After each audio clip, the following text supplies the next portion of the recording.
During the late 19th century, the eastern United States had many corporations beginning, such as what would become Macy's, Woolworth, Sears, and Roebuck, amongst others. Out of the undefined western states and territories, many mining towns came and went.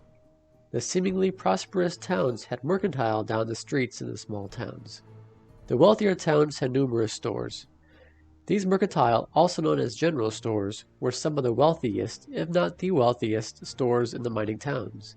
Though, when the mining faded and people left, so did the individually owned stores.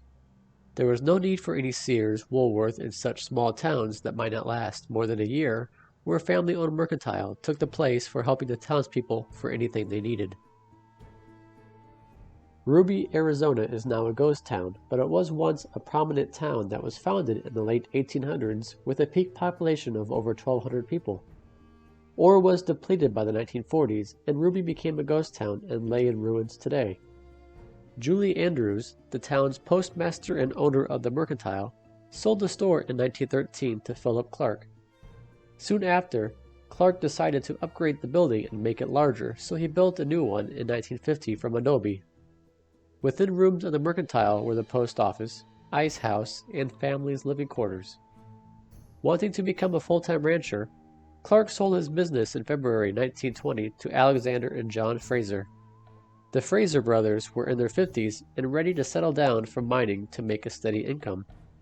With violence intensifying from nearby Mexico, just 4 miles away, residents were wary of any threat.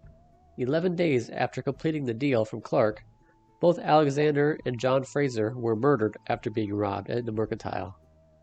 2 Mexican bandits entered with pistols. Alexander was shot first as he stood near the register. John, who survived temporarily after the robbery, said he came from the back room when he was doing dishes and was able to identify both of the murderers. John died the following day.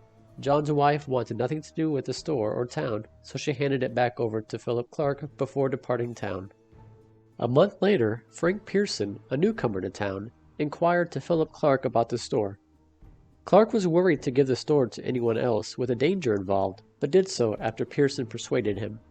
Frank Pearson moved in with his wife, Myrtle, and their 2-year-old daughter, Margaret. A year and a half after the Fraser murders, in August 1921, 7 Mexican bandits robbed the store and killed both Frank and Myrtle Pearson. Placido Silvas and Manuel Martinez were identified as 2 of the murderers. A manhunt pursued, and a $5,000 reward was offered for each bandit, dead or alive. They were both captured alive and went to trial in 1922. Martinez was found guilty and ordered the death penalty. Silvas was also found guilty but was sentenced to life in prison. The following day, Sheriff George White and Deputy Smith drove Silvas and Martinez to state prison. Making up for lost time due to a previous car issue, they lost control and crashed in a ditch. Sheriff White was killed, with Deputy Smith suffering injuries, only to die a couple of days later. Both prisoners survived and they escaped into the desert. More posses were formed with more than 200 men. The prisoners were soon captured and brought again to prison, where Martinez was hanged the following year.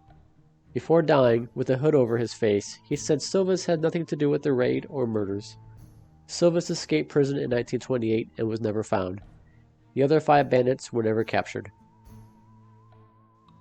After the Pearson murders, the Mercantile had been sold and reopened with no other violence to continue as a retail store.